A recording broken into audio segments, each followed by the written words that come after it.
Assalamualaikum warahmatullahi wabarakatuh. Kami dari kelompok 3 akan mempresentasikan tentang teknologi berbasis masyarakat, yaitu kincir angin sebagai penggerak pompa air. Saya sendiri adalah Rizky dan teman kelompok saya yaitu Ulika Salsabila, Joan Rahel, Barina, dan Mama Tarek Brata. Latar pembuatan pompa kincir angin itu adalah penggunaan energi terbarukan yang ramah lingkungan belum dimanfaatkan oleh masyarakat Indonesia. Hal tersebut dapat dikarenakan pengetahuan keilmuan yang terbatas.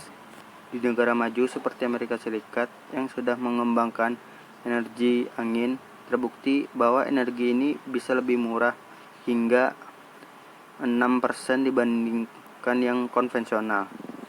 Salah satu teknologi yang dapat memanfaatkan energi alam adalah kincir angin. Kincir angin dengan energi yang tersimpan pada putaran poros dengan sistem mekanik putaran engkol merubah gerak rotasi diubah menjadi gerak translasi.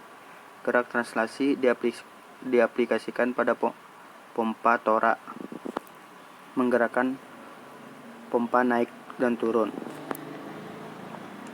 Tujuan dari pembuatan pompa kincir angin ini adalah yaitu 1. Untuk mengembangkan penggunaan energi alternatif yang ramah lingkungan. 2. Untuk membantu masyarakat dalam memperoleh air yang baik untuk kebutuhan sehari-hari maupun untuk pertanian. Oke, di sini kita lanjut ke slide 4. Di sini dijelaskan ada alat dan bahan untuk pembuatan pompa kincir angin. Yang pertama itu ada pipa PVC. Pipa PVC ini penggunaannya dilakukan sebagai bahan pembuat sudu untuk irisan pipa PVC. Jadi yang dipakai hanya irisan pipa PVC-nya saja.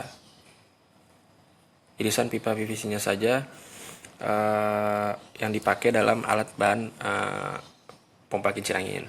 Yang kedua, ada baling-baling ukuran 150 cm. Yang ketiga ada penampang airfoil. Yang keempat ada kayu atau fiber.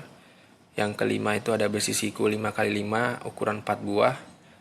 Yang keenam ada besi siku 4x4 ukuran 6 buah. Dan ada kleker O baut 4 ukuran besi sebanyak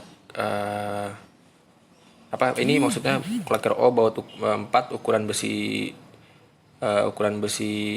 sebanyak 2 dan ada baut 12-an secukupnya, ada baut 17-an 18 buah. Nah, selanjutnya di sini ada prinsip kerja dari pompa air. Nah, di sini prinsip kerja dari pompa air itu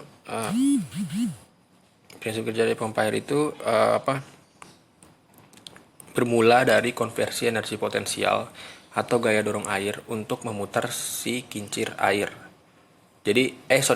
Prinsip kerja kincir angin itu sebagai penggerak awalan dari konversi energi potensial atau gaya dorong air untuk memutar si kincir air tersebut. Nah, putaran kincir air yang terhubung secara sporos dengan gear besar memutar ke gear kecil yang terhubung secara serantai menggunakan rantai besi. Putaran gear kecil yang terhubung secara sporos dengan komponen bagian dalam pompa yang berputar itu sebagai mengisap dan membuang air. Nah, yang bagian mengisap itu ujung pipanya dilengkapi filter air dan ditempatkan pada posisi yang paling rendah. Dan sedangkan untuk pembuangannya itu ujung pipanya ditempatkan pada posisi yang lebih tinggi. Dengan prinsip kerja yang seperti ini, jadi air yang semulanya berada di posisi yang paling rendah akan terangkat ke posisi yang lebih tinggi. Ini secara garis besar adalah prinsip kerja dari kincir angin untuk penggerak berputara kincir air. Nah, di sini ada cara kerja pompa kincir angin. Nah, yang pertama itu harus survei lokasi, di mana survei lokasi ini harus dengan lokasi yang terbuka dengan segala penjuru mata angin dengan luas minimal itu sekitar 20-50 km. Yang kedua itu ada mengukur kecepatan angin dengan anemometer. Yang ketiga itu pemasangan tower. Ya, jadi di sini juga dijelasin pemasangan towernya itu seperti apa. Jadi pertama itu buatlah kerangka pondasi yang akan disambungkan ke tower. Tingginya itu sekitar 2 meter, lebar bagian bawah itu sekitar 1 meter persegi. Dipasang bata dan dicor biar kuat menahan angin dan dan beban kipas. Dengan catatan gunakan besi siku ukuran 4x4 yang tadi sebanyak 6 buah untuk pondasi dan tower. Untuk pondasi dan tower kerangka ini ditanam dengan pasangan bata komposisi semen 1 semen 4 pasir dengan pasangan yang disesuaikan dengan kondisi daerah. Jadi ketika hembusan angin kencang maka perlu lebih dalam dan lebih luas. Nah, yang keempat ada blade. Yang keempatnya ada blade. Blade ini adalah berawal dari 3 belah, yaitu yang kelipatan ada 6 belah, 9 belah, 12 belah, 15 belah dan seterusnya. Dengan formasi penyusunan Y-nya itu dengan diameter 2,5 meter untuk tower 6 meter.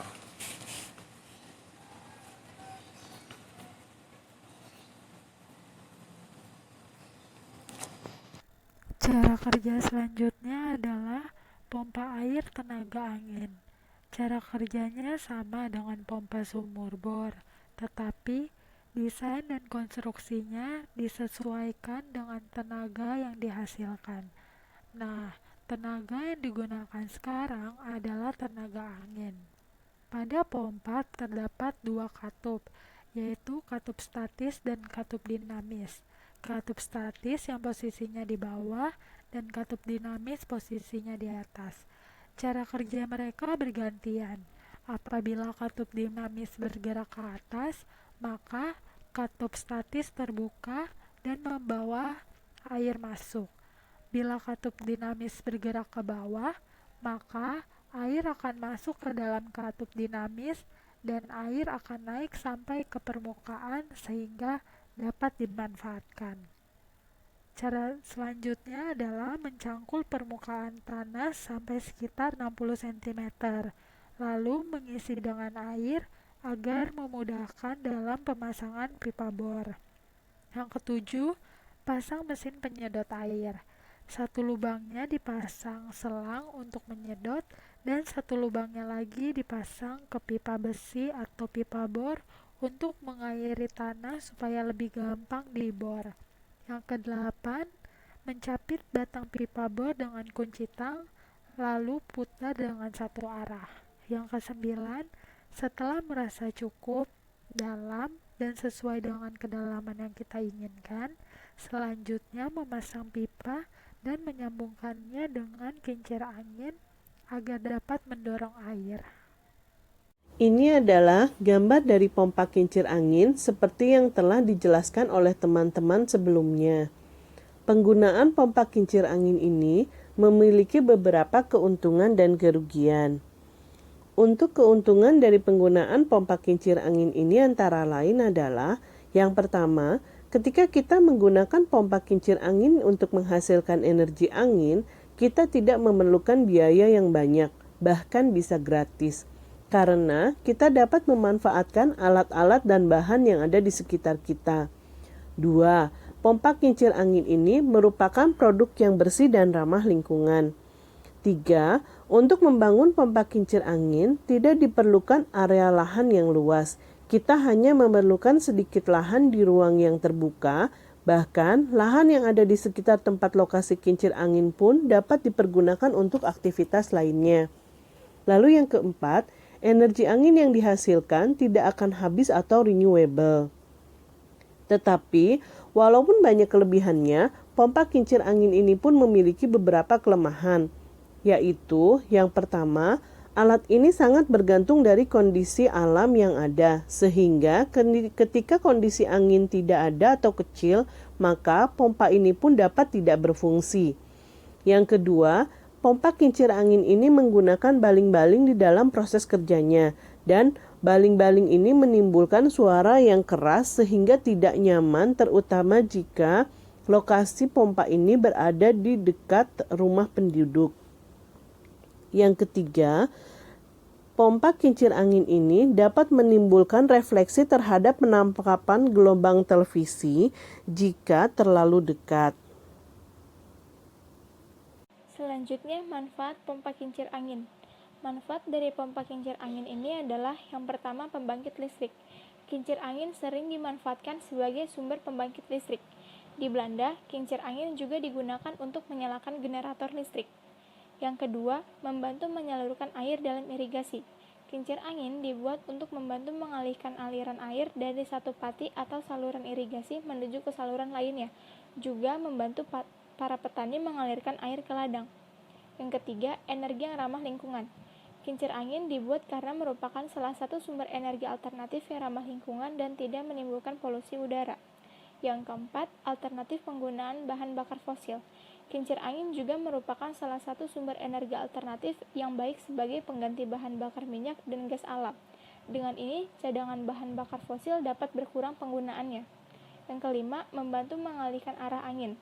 Ketika ada angin kencang, kincir angin juga dapat membantu untuk mengalihkan arah angin, sehingga energi angin yang muncul dapat tersalurkan dan dapat mereduksi.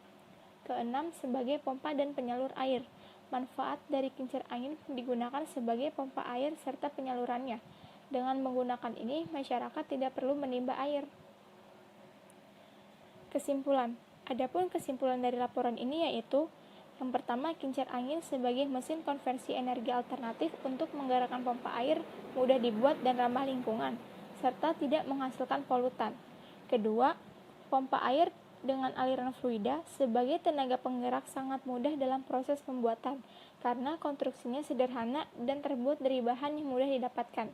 Ketiga, pompa jenis ini sangat menguntungkan karena tidak seperti pompa air yang digerakkan dengan tenaga mesin yang sangat bergantung pada keberadaan bahan bakar mesin atau BBM. Pompa ini dapat bekerja selama gaya dorong air mampu memutar kincir angin pada rangkaian pompa. Kelima, dengan prinsip kerja seperti ini, maka air yang semula berada pada posisi yang lebih rendah akan terangkat ke posisi yang lebih tinggi. Kelima, dari segi sosial masyarakat, teknologi pompa dan kincir angin bukanlah teknologi yang sangat rumit, karena tetapi merupakan teknologi yang mudah dikuasai. Sosialisasi kepada masyarakat, selalu pengguna teknologi ini akan sangat membantu masyarakat.